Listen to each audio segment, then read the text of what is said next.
आज हमारा group number 18। आज के वीडियोस में हम ग्रुप 18 के बारे में पढ़ेंगे कि क्या होते हैं। तो जितने ग्रुप 18 होते हैं वो सभी क्या होते हैं, नॉबल गैसेस होती है, या आप उसे इनर्ट गैस भी कह सकते हैं। इनर्ट मतलब जो गैसेस रिएक्ट नहीं होती, किसी दूसरे के साथ रिएक्शंस नहीं करती, वे इनर्ट गैसेस कहलाती हैं। आवर्त सारणी में जो पीरियोडिक टेबल्स है उसमें ग्रुप 18 में 6 एलिमेंट्स है, हीलियम, नियॉन, आर्गन, क्रिप्टॉन, जिनॉन्स और रेडॉन। ये सभी एलिमेंट्स है और ये सभी क्या है, नॉन रिएक्टिव एलिमेंट्स है। इसलिए इन्हें क्या कहते हैं, इनर्ट गैसेस या नॉवल गैसेस के नाम से जाना जाता है, क्योंकि इनका जो आउटर्स होता है वो 8 क्या होता है, इलेक्ट्रॉन्स कंप्लीट होता है। और वातावरण में इनकी जो मात्रा होती है बहुत कम होती है। ये रेयर गैसेस भी कहलाती हैं। इनमें केवल रेडॉन रेडियो एक्टिव है, जो रेडियम्स के विघटन से क्या होता है, प्राप्त होता है। तो मैं शॉर्ट फॉर्म में इसको समझाती चली जाती हूँ। डिस्क्रिप्शन में कैसे कैसे आप लिखेंगे। ग्रुप 18 में टोटल एलिमेंट्स 6, ठीक है। उसमें first elements helium, neon, argon, krypton, xenon and radon, ठीक है। ये एलिमेंट्स हैं। ये सभी क्या है, गैसेस हैं और नॉन रिएक्ट है, नॉन रिएक्ट गैसेस हैं, ठीक है। इसलिए इन्हें इनर्ट गैस भी कहा जाता है।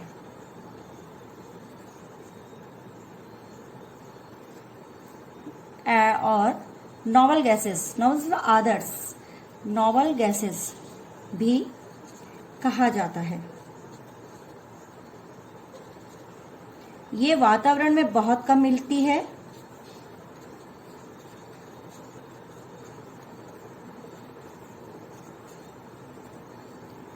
ठीक है। और ये दुर्बल है, यानी रेयर गैसेस कहलाती हैं। ये बहुत मुश्किल से मिलती है, तो रेयर गैसेस के नाम से भी इन्हें जाना जाता है। जो रेडॉन है वो रेडियो एक्टिव है। इसे कैसे प्राप्त करते हैं, रेडियम के विघटन से, ठीक है। जैसे रेडियम है, रेडियम का मैं विघटन आपको समझाती हूँ। 88 होता है और जब ये विघटित होता है तो ये रेडॉन में कंप्लीट हो जाता है और इस प्रकार से 86 और हीलियम कण इसमें से बाहर निकलते हैं। रेडॉन को छोड़कर सभी वातावरण में पाई जाती है और लगभग आर्गन इनमें सबसे ज्यादा पाई जाने वाली गैसेस है। आर्गन गैस अधिक पाई जाती है। हीलियम कभी कभी और नियॉन भी रेडियो भी एस्को से पाई जाती है।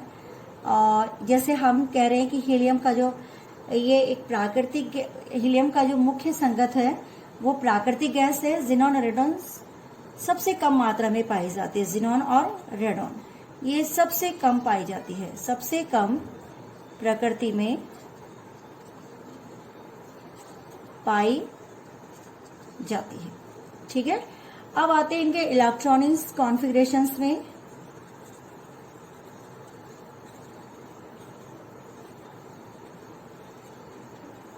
तो जो इलेक्ट्रॉनिक कॉन्फ़िगरेशन है इसकी प्रॉपर्टी में पॉइंट नंबर 1, हीलियम को छोड़कर के सभी के बाह्य कक्ष में जो आउटर सेल्स होते हैं एक इलेक्ट्रॉन्स होता है। इसलिए इलेक्ट्रॉनिक विन्यास में सबसे अधिक स्थायी विन्यास है इनका, स्थायी विन्यास है। स्थायी विन्यास के कारण ही ये गैस रासायनिक दृष्टि से अक्रिय है। इसीलिए गैसें कैसी है, अक्रिय, क्योंकि इनका जो आउटर्स होता है वो कंप्लीट होता है, तो ये किसी और से क्रिया नहीं कर पाती है। फॉर एग्जाम्पल्स मैं यहाँ पे थोड़ा समझा दूं। हीलियम, तो हीलियम में 1s2 और नियॉन है, नियॉन 10 है। तो एग्जाम्पल के थ्रू थोड़ा सा समझा रही हूँ, बाकी आप इलेक्ट्रॉन कॉन्फ़िगरेशंस खुद बना सकते हैं। आर्गन 18 है।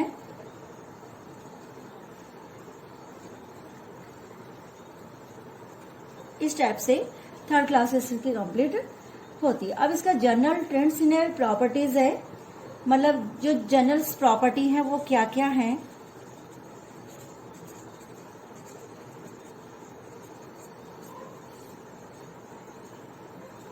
जनरल प्रॉपर्टी, सभी तत्वों की अवस्था में गैसीय है और रंगहीन, गंधहीन और परमाणुविक है।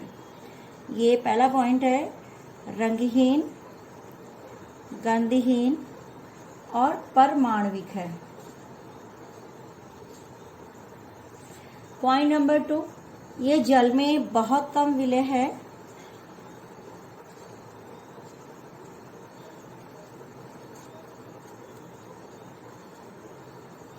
ताप बढ़ाने से विलयता और कम हो जाती है।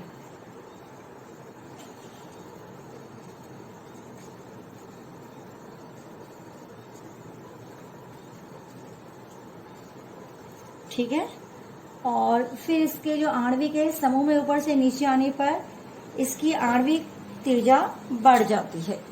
तो पॉइंट नंबर 4, आणविक त्रिज्या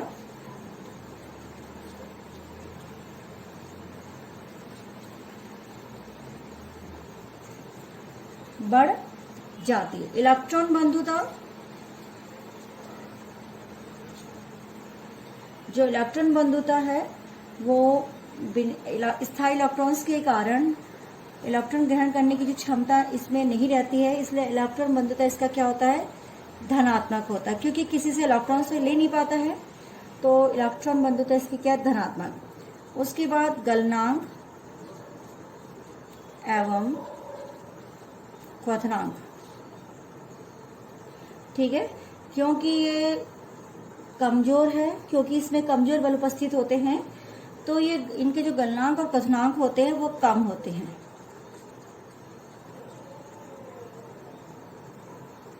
और हीलियम का क्वथनांक सभी से कम होता है, इसलिए ये आसानी से रबड़, कांच या प्लास्टिक में विस्तृत हो जाता है।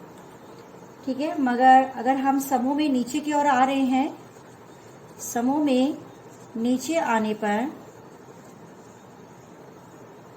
गलनांक और क्वथनांक परमाणु क्रमांक में वृद्धि के साथ क्या हो जाते हैं, बढ़ते हैं। और आकार बढ़ने के कारण इनमें जो वॉन्डर बल्स है वो भी प्रबल हो जाता है। कौन सा बल, वॉन्डर वॉल्स बल।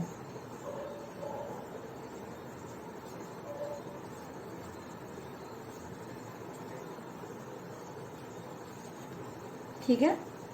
और द्रवीकरण यानी लिक्विफिकेशंस, क्योंकि गैसों के भी जो दुर्बल वॉन्डर बल्स होते हैं तो ये गैसों को द्रवित करना क्या होता है, फिर भी इन गैसों को द्रवित करना ज्यादा कठिन हो जाता है। और ये इलेक्ट्रॉनों की संख्या के साथ इसका परमाणु आकार बढ़ता है, अतः इसके द्रवण की जो मात्रा होती है शून्य में हीलियम से रेडॉन की ओर बढ़ जाती है। अब आते हैं थोड़ा सा लिक्विफिकेशंस के बारे में। आप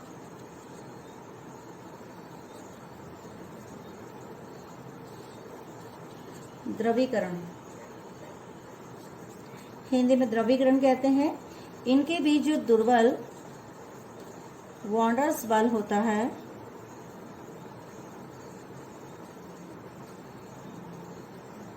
दुर्बल वॉन्डर बल्स होता है और इन गैसों को द्रवित करना कठिन होता है। द्रवित करना क्या होता है, कठिन होता है। और जिस प्रकार से इस प्रकार के जो बल होते हैं परमाणु आकार के और इलेक्ट्रॉन्स की संख्या के साथ क्या होते हैं, बढ़ते हैं। तो जो द्रवण की जो मात्रा होती है, द्रवण की मात्रा हीलियम से कहाँ तक बढ़ जाती है, रेडॉन की ओर बढ़ती है।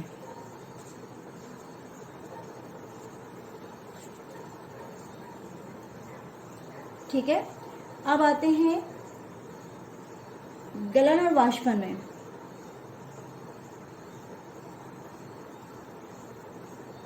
इनका गलन और वाष्पन निम्न होता है। इसी प्रकार से इसकी कुछ केमिकल्स प्रॉपर्टी होती है, वो हम आपको इसमें बताते हैं कि क्या है। तो उत्कृष्ट गैसों के जो यौगिक है, उत्कृष्ट गैसों में इलेक्ट्रॉन बंधुता शून्य होती है लगभग, और उच्च आयनन विभव होता है। और इस प्रकार से इसमें हम जो पढ़ेंगे वो हमारे पास टॉपिक है जीनॉन का। ठीक है, गलन एवं, यहाँ पे लिख लीजिए आप एक पॉइंट, गलन एवं वाष्पन। तो ये भी क्या होता है, गलन और वाष्पन निम्न होता है।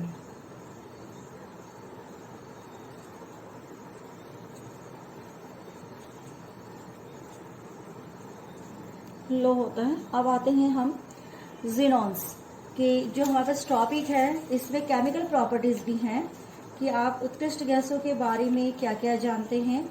तो ये इसकी, जैसे आप हीलियम है, तो हीलियम क्या है, इसके थोड़ा सा मैं इसके बारे में उत्कृष्ट गैसों के जो उपयोग है वो बताना चाहूंगी कि उत्कृष्ट गैसों के उपयोग क्या क्या है, क्योंकि कई बार एक नंबर के क्वेश्चंस में आ जाता है कि इनके गैसों की आप प्रॉपर्टीज बताइए। तो इसके प्रॉपर्टी के साथ इसके यूजेस क्या हैं, यूजेस ऑफ नोबल गैसेस।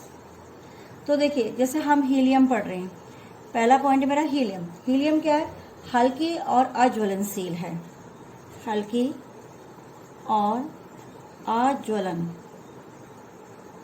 है। ठीक है, इसका उपयोग गुब्बारों और एयरशिप्स को भरने में किया जाता है। गुब्बारे एवं एयरशिप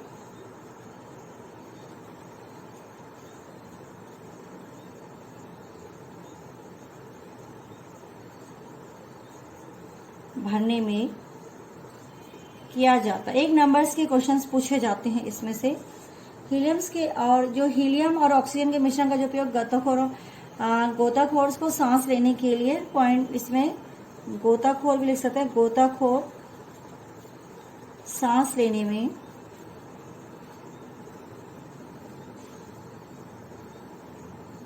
वायु के स्थान पर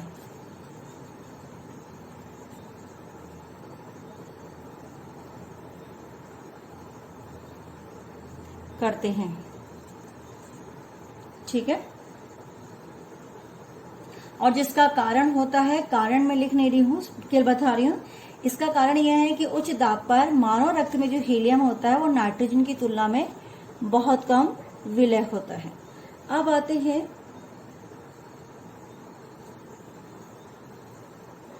नियॉन के बारे में।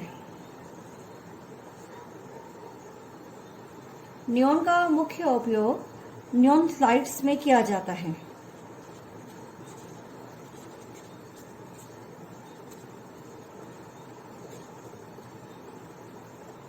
जो नियॉन लाइट होती है उसमें इसका उपयोग किया जाता है। और जो उपकरण में अत्यंत कम दाब पर कांच की नलियों में नियॉन विद्युत विसर्जन प्रवाहित किया जाता है, जो इसमें एक विशिष्ट रंग की चमक उत्पन्न होती है। नियॉन प्रकाश कोहरे में भी दृश्य होता है। मतलब अगर हम कांच की नली में भरी नियॉन्स अथवा नियॉन अन्य गैसों के मिश्रण में विद्युत विसर्जन जब प्रवाहित किया जाता है तो विशिष्ट रंग की इसमें एक ग्लो होता है। क्या होता है, एक विशिष्ट ग्लो होता है जो कोहरे में भी दृश्य होता है। और इसका जो उपयोग है, बाकी उपयोग इसका टेलीविजन,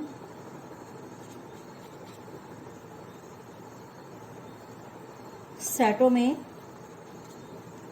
टेलीविजन सेट में, स्पार्क प्लग,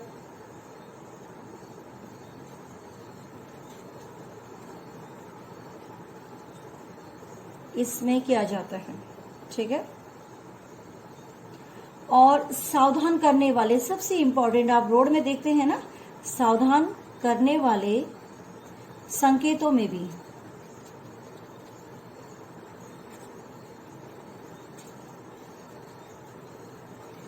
तो जो ये है हीलियम हल्की और अज्वलनशील होती है। गुब्बारे और शिप में इसका उपयोग किया जाता है। हीलियम गोताखोरों के रूप में, गोताखोर सांस लेने में भी इसका हीलियम का उपयोग करते हैं, क्योंकि वायु के स्थान पर इसका उपयोग किया जाता है। और इसका कारण यह होता है कि उच्च दाब पर मानव रक्त में जो हीलियम होती है वो नाइट्रोजन की तुलना में बहुत कम विलय होती है। धातु की वेल्डिंग्स में भी इसका काम होता है, धातु क्रम में भी किया जाता है। और द्रव हीलियम का उपयोग कम ताप पर उत्पन्न करने में भी किया जाता है। कम ताप को अगर उत्पन्न करना चाहते हैं तो उसके लिए भी हीलियम्स। नियॉन्स का मैंने आपको बता दिया, नियॉन लाइट्स में किया जाता है ग्लो। इसमें एक स्पेशल प्रकार की एक विशिष्ट रंग की चमक होती है जब विद्युत विसर्जन किया जाता है। जैसे हम अगर नियॉन्स को कांच की नली में भर रहे हैं तो इसे विद्युत विसर्जन के द्वारा अन्य गैसों के मिश्रण में विद्युत विसर्जन जब किया जाता है तो विशिष्ट रंग के ग्लो होता है। आकर्षण होने के साथ ये कोहरे में भी आपको दृश्य दिखेगा, यानी दिखेगी। और इसका उपयोग टेलीविजन सेट्स में किया जाता है, स्पार्क प्लग में करते हैं, सावधान करने वाले संकेतों में इसका बहुत ज्यादा उपयोग किया जाता है। अब आते हैं आर्गन्स में।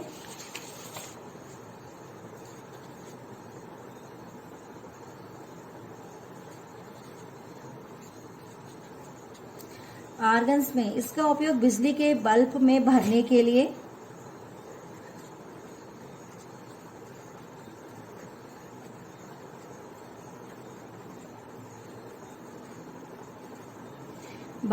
किया जाता है, क्योंकि निष्क्रिय है इसलिए उसमें चालकता इसकी क्या होती है, कम होती है।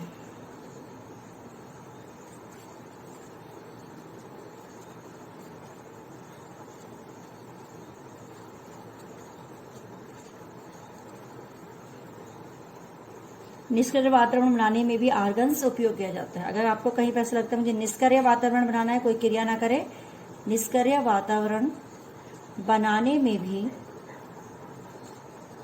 इसका उपयोग किया जाता है। ठीक है, अब आते हैं, ये थर्ड था क्रैप्टन।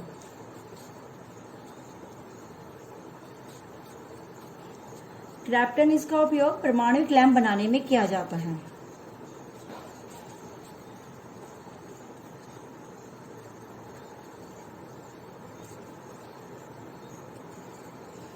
ज़ीनॉन इसका उपयोग bubbles chamber, xenon bubbles chambers होता है उसके बनाने में किया जाता है। और इसका जो उपयोग है बबल्स चैम्बर का, वो गामा किरणों और नाइट्रोजन्स की पहचान के लिए किया जाता है। तो ज़ीनॉन के बारे में भी हम लिख लेते हैं कि कैसे इसका उपयोग किया जाता है। ज़ीनॉन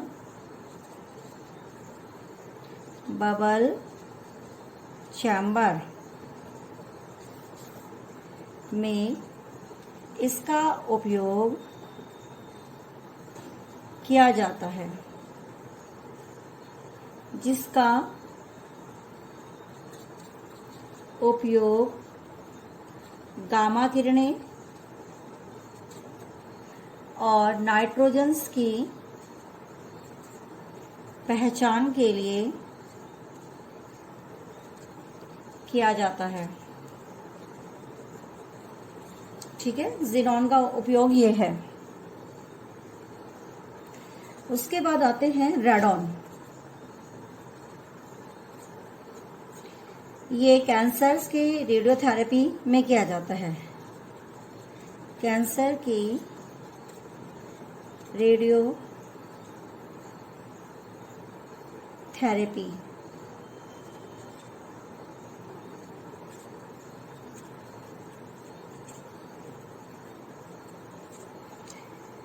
ठीक है, तो ये तो थे हमारे उत्कृष्ट गैसों के उपयोग, किस प्रकार से इसका उपयोग किया जाता है। अब इसमें जो हमारे पास टॉपिक है वो है ज़ीनॉन्स के यौगिक, कंपाउंड्स ऑफ ज़ीनॉन्स। तो ये छोटे छोटे से टॉपिक्स हैं, इनको ज़ीनॉन जैसे फ्लोरीन, ज़ीनॉन्स के जो यौगिक है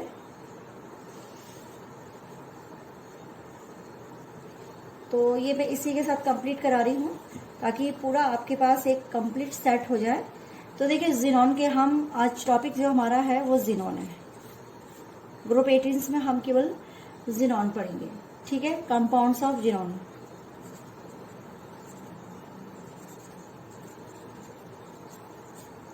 तो कंपाउंड्स ऑफ जिनॉन में जिनॉन फ्लोरीन्स व ऑक्सीजन जैसे प्रबल इलेक्ट्रॉन्स ग्राही से संयोग करके जिनॉन के फ्लोराइड्स ऑक्साइड, जिनॉन के फ्लोराइड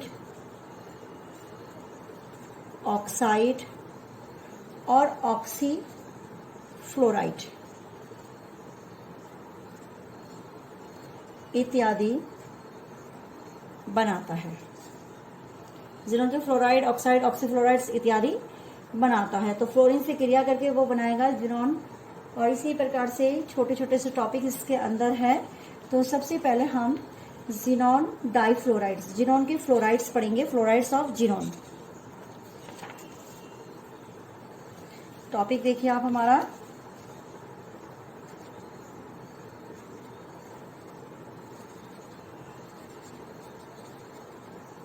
फ्लोराइड्स ऑफ जिनॉन। तो इसमें XeF2 इसका नाम है जिनॉन डाइफ्लोराइड्स। इसके कई होते हैं, XeF2, XeF4 और XeF6। ठीक है, जिनॉन फ्लोरीन्स यौगिक जिन्हें हम कहते हैं फ्लोराइड्स ऑफ जिनॉन। तो उसमें ये सभी आ जाएंगे आपके कि किस प्रकार से कितने सारे हैं। जैसे जिनॉन के हुए जिनॉन डाइफ्लोराइड्स, जिनॉन टेट्राफ्लोराइड्स और जिनॉन हेक्साफ्लोराइड्स। ठीक है, ये कैसे बनाए जाते हैं? जैसे जिनॉन है फ्लोरीन से क्रिया करता है और निकेल ट्यूब में, जो निकेल की ट्यूब है वो यहाँ पे रखी जाती है 673 केल्विन पर, तो ये जिनॉन डाइफ्लोराइड्स बनाता है। इसी प्रकार अगर फ्लोरीन्स की हम मात्रा ज़्यादा ले लें और सेम 6 to 8 बार इसमें प्रेशर डालें तो वो जिनॉन टेट्राफ्लोराइड्स बना देता है। टेम्परेचर सेम रहेगा मगर उसके साथ दाब भी लगाएंगे। और यदि हम जिनॉन के साथ फ्लोरीन की दोबारा से क्रिया करते हैं, सेम यहाँ पे निकेल ट्यूब है आपके पास और 673 क्या है केल्विन, और यहाँ पे 60 to 70 बार आपका दाब होगा और निकेल ट्यूब होगी और साथ में इसमें टेम्परेचर कम कर देंगे 573 केल्विन। तो ये जिनॉन हेक्साफ्लोराइड्स बनाता है।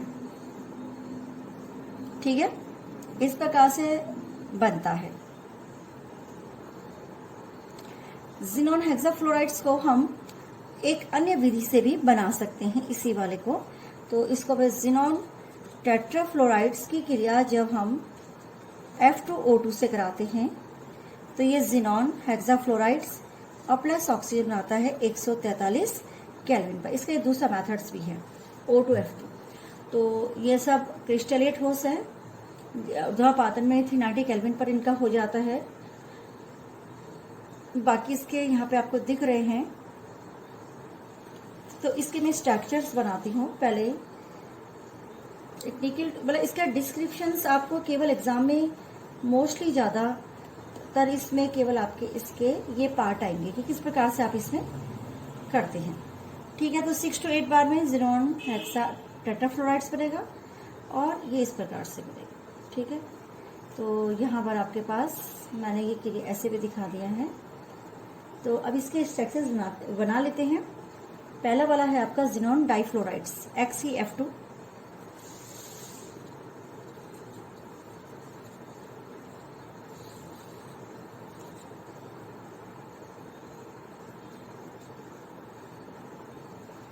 देखिए, इसके कई तरीके से आप इसे क्रिस्टल के फॉर्म में बनाना चाहते हैं तो ये ऐसे बन जाता है। सिंपल तरीके से भी हम इसको बना सकते हैं।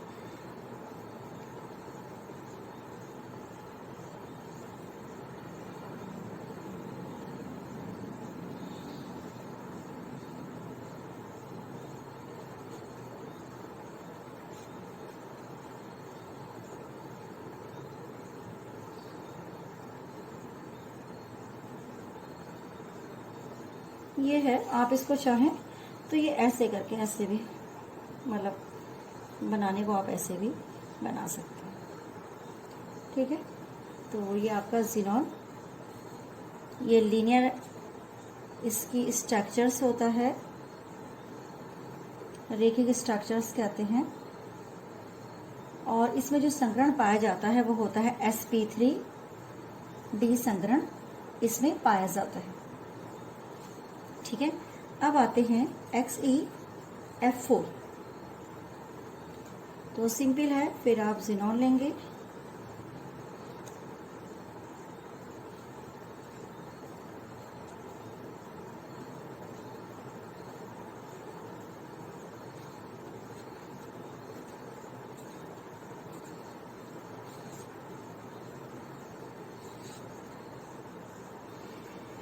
ये जिनॉन टेट्राफ्लोराइड्स है और जो जिनॉन का इसमें sp3d2 संकरण पाया जाता है और ये जो संकरण होता है संक्रमित ऑर्बिटल्स, जो sp3d2 संक्रमित ऑर्बिटल्स होते हैं 4 फ्लोरीन परमाणु के अर्धपूर्ण ऑर्बिटल्स से ये क्या करते हैं, अधिव्यापन करके XeF सिग्मा बंध बनाते हैं। ठीक है, तो ये इसका लॉन पेयर्स इलेक्ट्रॉन्स है यहाँ पे इसके पास, यहाँ पे भी आपको लॉन पेयर इलेक्ट्रॉन्स दिख रहे थे। This is a lone pair electron and also lone pair electrons. ठीक है, तो ये sp3d2 है और जो इसकी संरचना होती है वो स्क्वायर प्लानर होती है।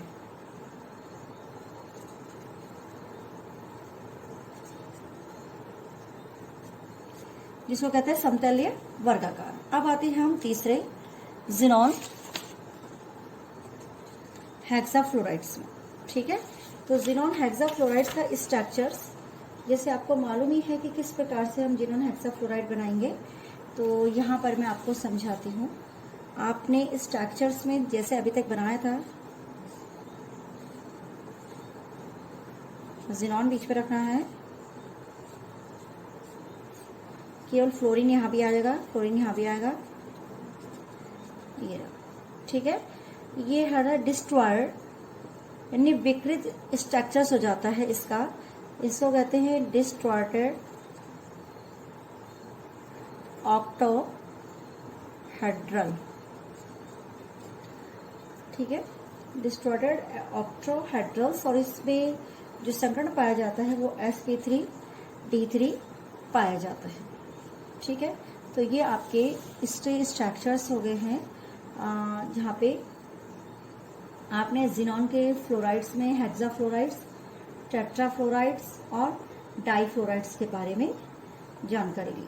ठीक है, तो sp3d3 इसमें आपका बन जाता है। अब आते हैं हम डिस्टॉर्टेड ऑक्टोहेड्रल्स स्ट्रक्चर्स है और ये ऑर्बिटल्स आपको दिखाई दे रहे हैं 6 प्रकार से। मैंने फ्लोरीन्स हो गया और इसमें एक लोन पेयर इलेक्ट्रॉन्स आपको दिखाई देगा, वो यहाँ पे मैं दिखा देती हूँ। ये this is a lone pair, okay, यहाँ पे इलेक्ट्रॉन्स दिखाई देंगे। अब आते हैं इसके बाद दूसरे इसमें आ जाते हैं जिनॉन के ऑक्सीफ्लोराइड्स। ठीक है, तो ये बी पार्ट समझ लीजिए। ए पार्ट में आपने ये जिनॉन के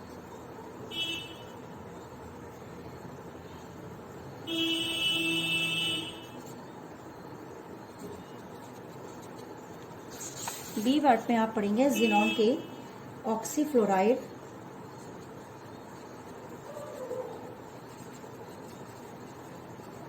ऑक्सीफ्लोराइड्स ऑफ जिनॉन।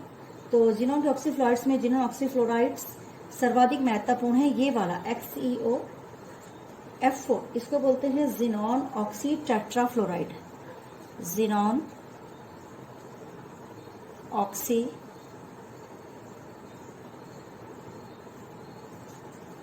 टेट्राफ्लोराइड्स, ये सबसे ज्यादा इम्पोर्टेंट है। ठीक है, तो इसी को हम यहाँ पे पढ़ते हैं। ये कैसे बनाया जाता है, जिनॉन, जैसे जिनॉन है, जिनॉन हेक्साफ्लोराइड्स है और जिनॉन हेक्साफ्लोराइड्स जब वाटर के साथ आंशिक अपघटन करता है तो ये आंशिक अपघटन पर बनता है। आंशिक अपघटन पर जिनॉन ऑक्सी टेट्राफ्लोराइड्स बनता है और प्लस इसके साथ यहाँ पे HF यानी हाइड्रोजन फ्लोराइड प्राप्त हो जाता है। इसको हम दूसरे तरीके से भी बना सकते हैं, सिलिका के साथ क्रिया करके। तब भी ये जिनॉन ऑक्सी टेट्राफ्लोराइड्स बनता है और SiF6।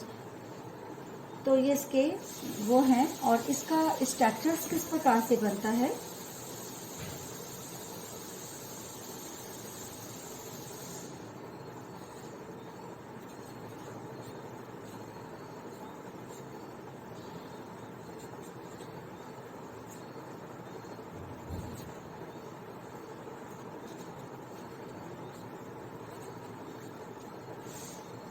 ये वर्ग पिरामिडीय संरचना बनती है, इसकी वर्ग पिरामिडीय संरचना बनाता है।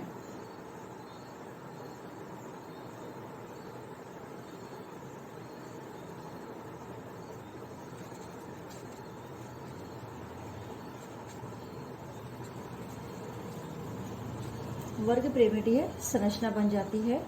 और इसमें जो हमारे पास संकरण पाया जाता है वो होता है sp3d2।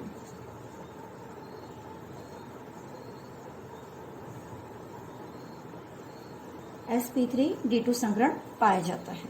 तो यहाँ पर आपने देखा एक लॉन पेयर इलेक्ट्रॉन्स है, इसको कहते हैं लॉन पेयर इलेक्ट्रॉन्स।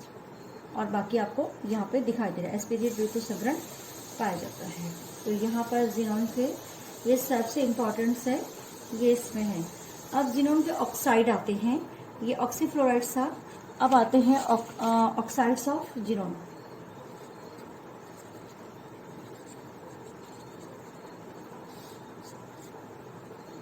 इसमें है XeO3, ठीक है, ये सबसे ज्यादा इम्पोर्टेंट है। कुछ और भी होगा इसमें। दूसरा एक और होता है इसका जिनॉन ऑक्सी टेट्राफ्लोराइड्स है यहाँ पे। एक और इसका काफी इम्पोर्टेंट है, ये वाला ऑक्सीफ्लोराइड्स में ही मैं आपको बताऊंगी। ऑक्सीफ्लोराइड्स में, हाँ ठीक है, ऑक्साइड्स का इसका केवल XeO3 वाला। तो ये पिरामिडीय संरचना होती है जिनॉन की, और ये इस तरीके से आपको बनानी है।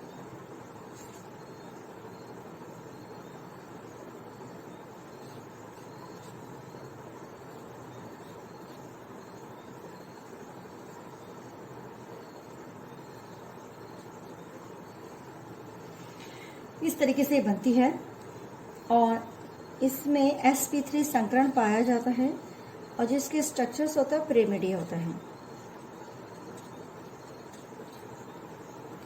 XeO3, ठीक है, पिरामिडीय संरचना पाई जाती है और इस प्रकार से ये बनता है। इसे बनाया कैसे जाता है, तो इसकी जो प्रोसेस है बनाने का, जिनॉन हेक्साफ्लोराइड से और जिनॉन टेट्राफ्लोराइड्स दोनों से ही ये बनाया जाता है। XeO3 प्लस जिनॉन और प्लस ऑक्साइड और प्लस HF, ये इस प्रकार से बना। जिनॉन हेक्साफ्लोराइड्स वाटर से क्रिया करता है, तब भी ये जिनॉन ट्राइऑक्साइड्स और हाइड्रोजन्स फ्लोराइड बनाता है। इसको बैलेंस कर लेते हैं। 6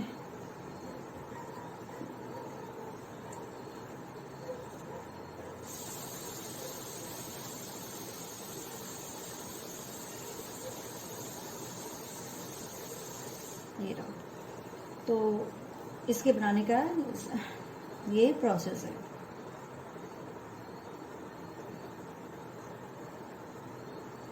तो यहाँ पे मैंने इसका बता दिया पिरामिडीय स्ट्रक्चर से और इस प्रकार से बनता है, ठीक है। अब इसमें एक लास्ट स्ट्रक्चर है, इसके जिनॉन ट्राइऑक्साइड हो गया, क्लोराइड्स हो गया, टी आकार की संरचना होती है। ये है एक स्ट्रक्चर मैं और बना लेती हूँ जिनॉन ऑक्सी फ्लोराइड्स का। ये टी आकार में बनता है, फ्लोराइड्स का है ये।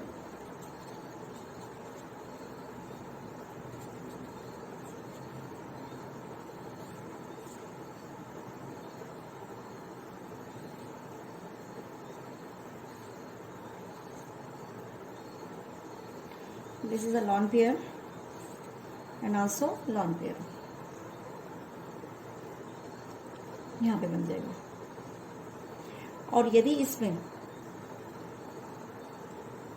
O2 आ गए तो आप यहां से हटा करके इसका एक दूसरा स्ट्रक्चर है XeO2F2, तो इसका बनाएंगे तो जिनॉन सिंपल है, यहाँ पे लॉन पेयर सिलेक्टॉन्स हो जाएंगे केवल, और डबल बॉन्ड करके ओ, डबल बॉन्ड करके ओ, और ये मैंने यहाँ कर दिया, ये इसके साथ, ये इसके साथ, ठीक है। और फ्लोरीन ऊपर आ गया और फ्लोरीन नीचे आ गया। तो ये XeO2 F2 है। ये K आकार की संरचना होती है, ये T आकार की है और ये K आकार की है। तो ये आपके पास ये सेकेंडरी है, मगर जो इम्पोर्टेंट्स है वो मैंने रिएक्शंस में आपको इसमें बता दिया कि कौन कौन सी आपके इस प्रकार से संरचना बनाई गई है कि जिनॉन टेट्राफ्लोराइड, जिनॉन के ऑक्साइड्स, कौन पिरिमिडिया है, कौन किस प्रकार से है, ये सब इससे मैंने आपको सब बता रखा है। तो ये रिएक्शंस आप पढ़ेंगे और यहाँ पर आप ये एक रिएक्शन से इसी के साथ जिनॉन ट्राइऑक्साइड्स के साथ कि जो जिनॉन ट्राइऑक्साइड्स होता है वो जब वाटर से क्रिया करता है तो ये H+ आयन और प्लस HXeO4, इसको कहते हैं जिनेट्स आयन कहते हैं, इसको कहते हैं जिनेट आयन। तो ये रिएक्शंस भी इंपॉर्टेंट है, इसलिए आप इसको नोट डाउन कर लीजिएगा। ये प्रबल ऑक्सीकारक होता है, वो आपको यहाँ पे दिखाई दे रहा होगा। तो इस प्रकार से ये पूरा जो चैप्टर था वो कंप्लीट हो गया है। इसके सम इम्पोर्टेंट क्वेश्चंस, कुछ इम्पोर्टेंट क्वेश्चंस हैं, उसके लिए मैं अलग से वीडियो बनाऊंगी। तो आप इन क्वेश्चन पहले इसको पूरा देखिए और अच्छी तरीके से इसके स्ट्रक्चर्स को बनाना सीखिए।